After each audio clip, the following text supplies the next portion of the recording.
Hello students, आज जो है हम इतिहास में देखेंगे पार्ट 10 बदलता जीवन भाग 2।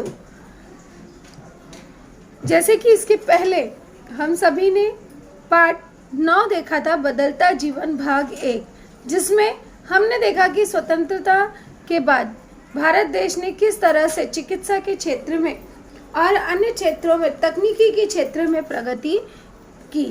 इस पार्ट में हम जो है भाषा, खेल, नाटक, सिनेमा, समाचार पत्र और दूरदर्शन क्षेत्रों में हुए परिवर्तन के विषय में जानकारी प्राप्त करेंगे। तो सर्वप्रथम हम देखेंगे कि भाषा के अनुसार किस तरह से यहाँ पर प्रगति हुई और लोगों के जीवन में उसका क्या प्रभाव पड़ा।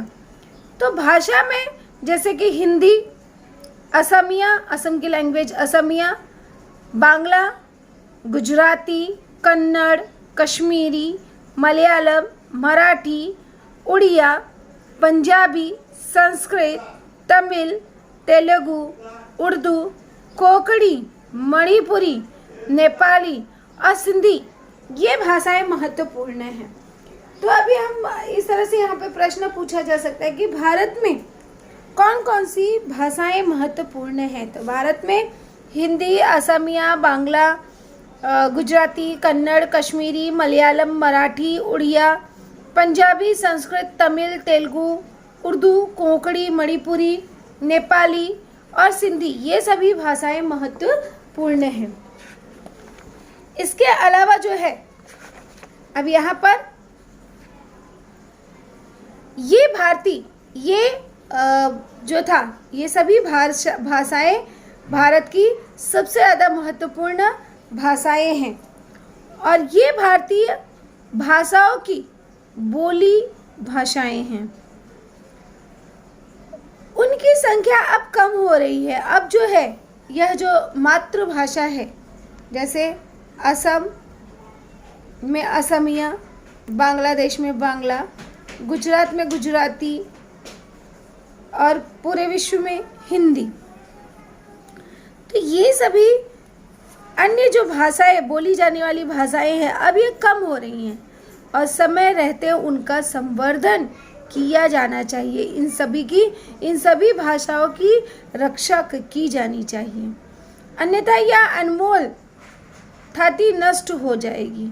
अर्थात यह जो अनमोल भाषा है यह पूरी तरह से नष्ट हो जाएगी।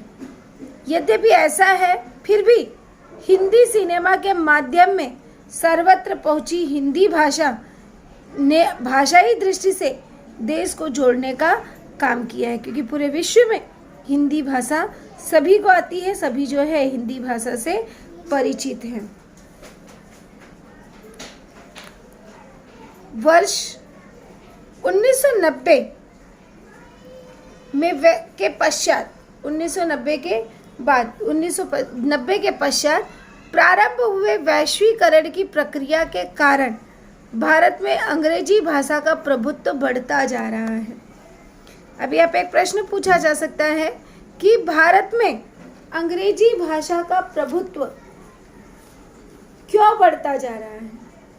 तो वर्ष 1990 के पश्चात प्रारंभ हुए वैश्वीकरण, जिसे आप कहते हो ग्लोबलाइजेशन, पूरे विश्व का एकीकरण, तो वैश्वीकरण की प्रक्रिया के कारण भारत में अंग्रेजी भाषा का प्रभुत्व बढ़ता जा रहा है।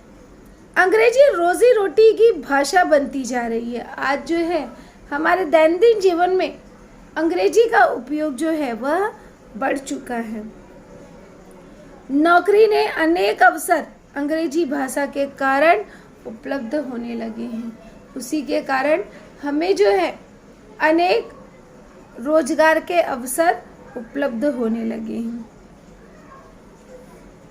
जैसे कि अंग्रेजी सीखने में भारतीय लोग आगे हैं, परंतु इस प्रक्रिया के कारण प्रादेशिक भाषाओं का अस्तित्व खतरे में न पड़े, इसकी सावधानी रखनी चाहिए, क्योंकि अंग्रेजी बोलते बोलते हम अपनी मातृभाषा को भूल गए हैं। आज जो है संस्कृत पूरी तरह से विलुप्त हो चुका है। हिंदी जो है वह भी विलुप्त होने की कगार पर है। तो इस तरह से क्योंकि लोग जो है अपने दैनंदिन जीवन में अंग्रेजी भाषा का उपयोग अधिक कर रहे हैं और वह ऐसा लगता है कि जिसे इंग्लिश नहीं आती, अंग्रेजी बोलने नहीं आती, उसे कुछ भी नहीं आता, वह जो है अपने आप को पिछड़े वर्ग का समझने लगता है। इसलिए सभी लोग जो है अपने आप को प्रूफ करने के लिए, अपने आप को साबित करने के लिए अधिक से अधिक अंग्रेजी भाषा को महत्व दे रहे हैं। ये तो रही भाषा की बात। अब हम आते हैं खेल पर। स्वातंत्र पूर्व काल में खेल कूद के क्षेत्र में गिने चुने खेलों के ही नाम लिए जाते थे। पहले जो है गिने चुने कुछ खेल जो थे वो प्रमुख थे। कुछ खिलाड़ियों ने इनके परिवर्तन करने का काम किया। इस कारण खेल और खिलाड़ी दोनों भी बड़े हो गए। अब जो है खेल भी बड़े हो गए और खिलाड़ी का स्तर भी बड़ा हो गया। इनका महत्वपूर्ण नाम गीत सेठी का है। बिलियर्ड्स खेल में स्नूकर नाम के खेल के प्रकार में गीत सेठी ने विश्व प्रवीणता प्राप्त की। तो इस तरह से ये स्नूकर जो है खेल का नाम है। तो बिलियर्ड्स खेल में स्नूकर नाम के खेल में गीत सेठी ने विश्व में अपना एक अलग मुकाम बनाया। खालिस्तान के लिए पूछा जा सकता है कि बिलियर्ड खेल में खालिस्तान नाम के खेल में प्रकार में गीत सेठी ने विश्व प्रवीणता प्राप्त की। स्नूकर उसने अपनी आयु के 15वें वर्ष में बिलियर्ड्स की कुमार राष्ट्रीय प्रतियोगिता जीत ली। अभी यहाँ पे पूछा जा सकता है कि बिलियर्ड्स की कुमार राष्ट्रीय प्रतियोगिता किसने जीती?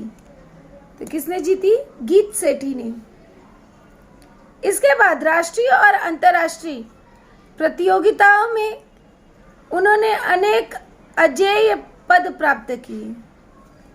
उन्होंने वैश्विक व्यावसायिक प्रतियोगिता में 5 बार, वैश्विक शौकिया बिलियर्ड्स प्रतियोगिता में 3 बार विजेता पद प्राप्त किया। अब ये जो है प्रतियोगिताओं के नाम हैं, बिलियर्ड्स या शौकिया बिलियर्ड्स, ये सब जो है प्रतियोगिता के नाम हैं। तो इन सभी प्रतियोगिता में जिसे कंपटीशन बोलते हैं, बिलियर्ड्स कंपटीशन, बिलियर्ड्स शौकिया बिलियर्ड्स कंपटीशन, तो इन सभी में उन्होंने 5 बार यहाँ पर वैश्विक स्तर पर व्यावसायिक प्रतियोगिता में 5 बार और शौकिया बिलियर्ड प्रतियोगिता में 3 बार वे विजेता बनी। समाचार पत्रों में इस खेल की खबरें छपकर आने से फरेरा और सेठी का यह खेल प्रताप कारण है।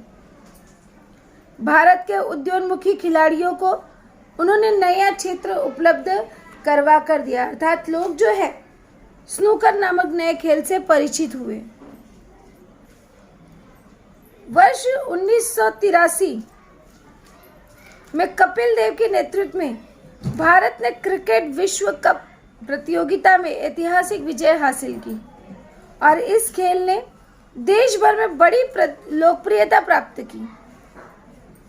और इसी साल सुनील गावस्कर ने टेस्ट मैचों में सर्वाधिक शतकों का कीर्तिमान बनाया। वर्ष 1985 में भारत ने बेंसन एंड हेजेस क्रिकेट प्रतियोगिता में विजेता पद प्राप्त किया। तो इस तरह से लोगों में क्रिकेट के प्रति लगाव बढ़ा। यहाँ पे रिक्त स्थान के लिए पूछा जा सकता है कि वर्ष 1985 में भारत ने खालिस्तान क्रिकेट प्रतियोगिता में विजेता पद प्राप्त किया। तो उत्तर स्वरूप हमें मिलता है बेंस एंड हेजेस। परिणाम स्वरूप भारत के सभी राज्यों ने न्यूनतम मात्रा में क्रिकेट खेले जाने लगा, सभी क्षेत्रों में क्रिकेट खेला जाने लगा। तो यहाँ पर एक प्रश्न बनता है कारण लिखो के लिए कि भारत के सभी राज्यों में न्यूनाधिक अर्थात कम अधिक मात्रा में क्रिकेट खेले जाने लगा। तो उत्तर स्वरूप हमें मिलता है, फर्स्ट पॉइंट हम लिखेंगे कि वर्ष 1983 में कपिल देव के नेतृत्व में भारत ने क्रिकेट विश्व कप प्रतियोगिता में ऐतिहासिक विजय हासिल की। और सेकेंड पॉइंट, इस खेल ने देश भर के बड़ी लोकप्रियता प्राप्त की। और इसी साल सुनील गावस्कर ने टेस्ट मैचों में सर्वाधिक शतकों का कीर्तिमान बनाया। थर्ड पॉइंट, वर्ष 1985 में भारत ने बेंस एंड हेजेस क्रिकेट प्रतियोगिता में विजेता पद प्राप्त किया। और लास्ट में हम लिखेंगे परिणाम स्वरूप इस प्रकार भारत के सभी राज्यों में न्यूनाधिक मात्रा में क्रिकेट खेला जाने लगा। देसी खेल पिछड़ गए। देशी खेल थे, जो प्रांत के खेल थे, वो सभी पिछड़ गए। क्रिकेट को प्रमुख स्थान प्राप्त हुआ। क्रिकेट को केंद्र में रखकर अर्थात क्रिकेट को ही महत्वता दी गई। तो क्रिकेट को केंद्र में रखकर कुछ सिनेमाओं का निर्माण भी किया गया। दूरदर्शन पर पूर्ण 5 दिवसीय और 1 दिवसीय खेलों का प्रसारण आरंभ हुआ। तो इस तरह से यहाँ पर क्रिकेट को अधिक महत्वता प्राप्त हुई। इसके साथ ही साथ एशियाड और ओलंपिक की जो प्रतियोगिताएं होती होंगी आपको भी पता है, तो एशियाड और ओलंपिक प्रतियोगिताओं में भारत सहभागी था। वर्ष 2000 के ओलंपिक में करनाम मल्लेश्वरी ने भारोत्तोलन मतलब वेट लिफ्टिंग, जो वजन उठाते हैं, तो यहाँ पर वेट लिफ्टिंग में उन्होंने पदक प्राप्त किया। यहाँ पर एक प्रश्न बनता है कि वर्ष 2000 में ओलंपिक में किसने पदक प्राप्त किया। तो वर्ष 2000 में ओलंपिक में करनाम मल्लेश्वरी ने भारोत्तोलन अर्थात जो वेट लिफ्टिंग जिसे इंग्लिश में कहा जाता है, उसमें उन्होंने जो है पदक प्राप्त किया। ओलंपिक में पदक पाने वाली वह पहली भारतीय महिला थी। तो यहाँ पे इस तरह से भी प्रश्न पूछा जा सकता है कि भारत में ओलंपिक में पदक पाने वाली पहली महिला कौन थी। तो यहाँ पर भारत में पदक पाने वाली पहली महिला करनाम मल्लेश्वरी थी।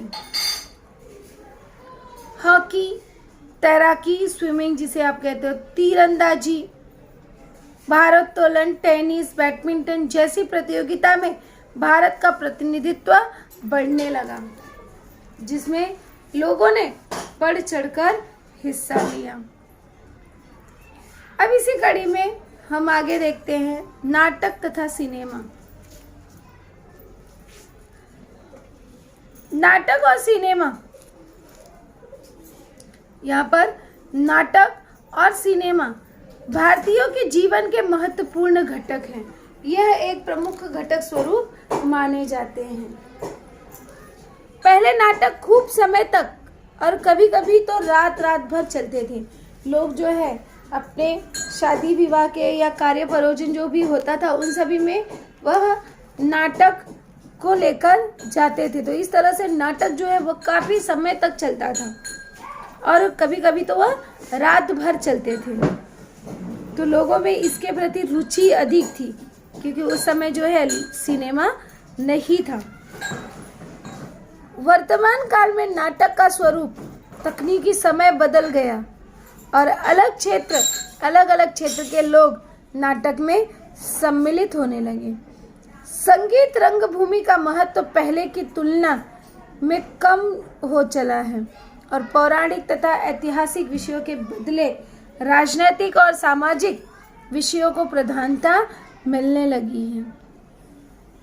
पहले जो था, जैसे रामलीला का नाटक होता था, महाभारत का नाटक होता था, किंतु आज जो नाटक होते हैं वो सामाजिक विषयों के आधार पर होते हैं या ऐतिहासिक विषयों के आधार पर होते हैं। सिनेमा में कृष्ण धवल सिनेमा के बाद रंगीन सिनेमा का युग आया। कृष्ण धवल मतलब जिसे आप कहते हो ब्लैक एंड वाइट, पहले जो था कृष्ण धवल का अर्थ होता है ब्लैक एंड वाइट, कि पहले जो था ब्लैक एंड वाइट का ज़माना था। पिक्चर भी आप देखते थे टीवी पर तो ब्लैक एंड वाइट था, किंतु अब ब्लैक एंड वाइट की जगह जो है वह रंगीन ने ले लिया। मनोरंजन के क्षेत्र में हिंदी सिनेमा का स्थान अतुलनीय है। तो यहाँ पर रिक्त स्थानों की पूर्ति के लिए आपको पूछा जा सकता है कि मनोरंजन के क्षेत्र में खाली स्थान सिनेमा का स्थान अतुलनीय है। तो यहाँ पे उत्तर स्वरूप हमें मिलता है कि हिंदी सिनेमा का स्थान अतुलनीय है। समकालीन अर्थात उसी के साथ साथ परिस्थिति का चित्रण सिनेमा में उभरने लगा। जो परिस्थिति, जिस तरह की परिस्थिति होती थी उसके बारे में भी चित्रण जो है वह सिनेमा द्वारा किया जाने लगा। चित्रण स्थल के बाहर जाने लगे। देश विदेश के विविधतापूर्ण स्थान लोगों को दिखने लगे। अर्थात जो है पहले लोग एक स्थान पर स्थायी स्वरूप से शूटिंग करते थे, किंतु अब वो बाहर जाने लगे। तो पिक्चरों में दिखाई देने लगा कि जैसे ताजमहल आपने नहीं देखा तो पिक्चर में आप देख लेते हो कि ताजमहल किस तरह से है, या कश्मीर की घाटी में आपने उसका आनंद नहीं उठाया तो पिक्चर में ही आपने देख लिया कि किस तरह से कश्मीर घाटी है, किस तरह से लंदन है, किस तरह से पेरिस है। तो इस तरह से लोगों को जो है विविध स्थानों के विषय में भी जानकारी प्राप्त होने लगी। विदेशी भाषा की फिल्में अनुवादित होने लगी। अब यहाँ पे फिल्म जगत में आज भी आप भी देखते हो, डबिंग देखते हो, जैसे बॉलीवुड की मूवी, हॉलीवुड की मूवी या तमिल मूवीज़ आप जो है उसका डबिंग देखते हो कि तमिल मूवी हिंदी में आती है। तो इस तरह से विदेशी भाषा की जो फिल्में थी उन सभी का अनुवादित भी होने लगा। अंग्रेजी सिनेमा के प्रदर्शन के समय पर्दे पर हिंदी अनुवाद दिखने लगे हैं। जो अंग्रेजी मूवीज़ देखते हैं तो आप वहाँ पर ट्रांसलेशन देखते हो कि वहाँ पे वो इंग्लिश में बोलता है, लेकिन वह क्या बोल रहा है अगर नहीं समझ में आता है तो नीचे जो है हिंदी में उसका ट्रांसलेशन भी दिखाई देता है। कई बार आप देखते हो कि हिंदी में बोलता है लेकिन उसका ट्रांसलेशन इंग्लिश में भी दिखाई देने लगा है। हिंदी सिनेमा संसार भर में पहुंच गया। राजनीतिक, सामाजिक, उद्योग, प्रौद्योगिकी के प्रतिबिंब सिनेमा में भी उभरने लगे और इस प्रकार से 3-4 घंटे चलने वाला सिनेमा 1.5 घंटे पर आ गया है। पहले जो था, अगर हम बात करें 1985 की, 86 की, तो इस समय जो पिक्चर्स होते थे ये सभी कम से कम 3-3 घंटे के पिक्चरें होती थी। कोई भी पिक्चर 3 घंटे से छोटी नहीं होती थी, किंतु आज अगर आप पिक्चर की बात करते हैं तो यह जो है 1.5 घंटे, 2 घंटे, पौने 2 घंटे में ही ख़त्म हो जाती है। एक पर्दा और एक थिएटर का अवधारणा बदल गई है। अब बहुपर्दा और फिल्म संकुलें मतलब मल्टीप्लेक्स, अब जो थिएटर में आप जाते हो वो मल्टीप्लेक्स थिएटर होता है कि एक साथ उसमें कई सारे पिक्चरें लगी होती हैं। इस कारण एक ही फिल्म 100 सप्ताह तक चलने का चलन समाप्त होकर अब जो है, पहले एक पिक्चर लगती थी और वह काफ़ी दिनों तक चलती थी, अर्थात 3-3, 4-4 महीने तक वो पिक्चर चलती थी। लेकिन अब क्या है कि 100 सप्ताह तक चलने का चलन ख़त्म हो गया है। अब एक ही फिल्म एक ही समय में देश विदेश के हजारों थिएटरों में दिखाई जाने लगी है। लोग जो है देखने लगे। इस कारण सिनेमा का आर्थिक स्वरूप बदल गया है और सिनेमा निर्माण का उद्योग का दर्जा प्राप्त हो गया है। यह उद्योग करोड़ों लोगों को समाहित करने लगा है और इसकी वजह से प्रादेशिक भाषा के सिनेमा उद्योग पर बहार छा गया। जो प्रादेशिक भाषाएं हैं उस प्रकार के सिनेमाएं भी अधिक मात्रा में चलने लगे हैं। तो इस तरह से हमने देखा कि नाटक और सिनेमा का स्वरूप पूर्णतः बदलता गया। अब हम इसी कड़ी में आगे देखेंगे समाचार पत्र। अब यहाँ पर आपको इस तरह से प्रश्न पूछा जा सकता है कि सिनेमा के विषय में जानकारी दीजिए। तो यहाँ पर आपको सिनेमा के विषय में जानकारी पूछा जाता है तो ये सभी बातें आपको बतानी होंगी। जैसे फर्स्ट पॉइंट, कि सिनेमा के क्षेत्र में कृष्ण धवल सिनेमा के बाद रंगीन सिनेमा का युग आ गया। दूसरा पॉइंट, मनोरंजन के क्षेत्र में हिंदी सिनेमा का स्थान अतुलनीय हो गया। उसके बाद आगे हम इस तरह से भी लिख सकते हैं, थर्ड पॉइंट, कि देश विदेश के विविध महत्वपूर्ण स्थान लोगों को दिखने लगे, विदेशी भाषा की फिल्में अनुवादित होने लगी। नेक्स्ट पॉइंट, अंग्रेजी सिनेमा के प्रदर्शन के समय पर्दे पर हिंदी अनुवाद दिखाई देने लगा और इस तरह से हिंदी फिल्में वैश्विक फिल्मों की प्रतियोगिता करने लगी। और आगे चलकर यहाँ पर राजनीतिक सामाजिक 3-4 घंटे चलने वाला सिनेमा 1.5 घंटों पर आ गया। एक पर्दा और एक थिएटर की अवधारणा बदल गई, अर्थात जहाँ पर एक पर्दा होता था, एक थिएटर होता था, वह पूर्णतः बदल गया। अब जो है बहुपर्दा और फिल्म संकुल अर्थात मल्टीप्लेक्स थिएटर अस्तित्व में आ गए, जिसके कारण एक ही फिल्म 100 सप्ताह तक चलने का चलन पूर्णतः समाप्त हो गया। और इसके साथ ही साथ प्रादेशिक भाषा के सिनेमा उद्योगों पर बहार छा गई, अर्थात वह जो है मूवीज़ अधिक मात्रा में चलने लगी। अब इसी कड़ी में हम आगे देखेंगे समाचार पत्र, कि समाचार पत्र का क्या योगदान रहा। तो समाचार पत्र बदलती जीवन शैली का प्रभाव समाचार पत्रों और प्रसार माध्यमों पर पड़ा। इन माध्यमों का प्रभाव व्यक्तिगत और सामूहिक जीवन पर भी पड़ने लगा।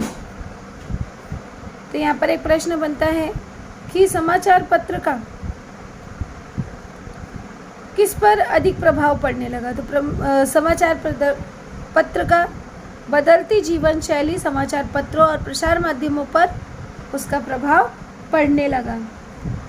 स्वातंत्र समय में रोजमर्रा की गतिविधियों की ताज़ा खबरें देना, विज्ञापन प्रकाशित करवाकर उद्योग व्यवसाय को बढ़ावा देना, जनमत तैयार करना, रचनात्मक कामों के लिए जनमत प्रभावित कर नेतृत्व करना, प्रबोधन करना, सरकारी व्यवस्था पर अंकुश रखना जैसे विविध उद्देश्यों के लिए समाचार पत्र कृष्ण धवल रंगों में ही प्रकाशित होने लगी, अर्थात ब्लैक एंड वाइट में ही वह प्रकाशित होने लगी। तो यहाँ पर एक प्रश्न बनता है कि समाचार पत्र की क्या भूमिका थी। तो समाचार पत्र स्वतंत्रोत्तर समय में रोजमर्रा की गतिविधियों को ताज़ा खबरें देना, विज्ञापन प्रकाशित करवाकर उद्योग व्यवसाय को बढ़ावा देना, जनमत तैयार करना, रचनात्मक कामों के लिए जनमत प्रभावित कर नेतृत्व करना, प्रबोधन करना अर्थात लोगों को जानकारी देना, प्रबोधित करना, सरकारी व्यवस्था पर अंकुश रखना इत्यादि कार्य जो है समाचार पत्र द्वारा संपन्न होने लगे। आगे जो है धीरे धीरे समय बदलता गया और आगे समय बदला और समाचार पत्र भी अब रंगीन हुए। पहले तहसील तथा अथवा जिले के मुखपत्र के रूप में पहचाने जाने वाले समाचार पत्रों को बड़ी मात्रा में राज्य स्तरीय श्रृंखला स्वरूप के पत्रों का सामना करना पड़ रहा है। और इसके साथ ही साथ समाचार पत्र अब ज़्यादा ही सक्रिय होने लगे हैं।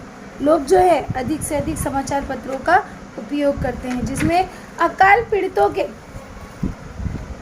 पीड़ितों के लिए कोष इकट्ठा करना अर्थात पैसे इकट्ठा करना, बाढ़ पीड़ितों के लिए धन एकत्रित करना, आर्थिक दृष्टि से दुर्बल वर्ग के बुद्धिमान विद्यार्थियों को उच्च शिक्षा के लिए सहायता करना, सांस्कृतिक कार्यक्रम आयोजित करना तथा प्रायोजित करना जैसे विविध माध्यमों में समाचार पत्र हमारे जीवन का अविभाज्य अंग हो गया है।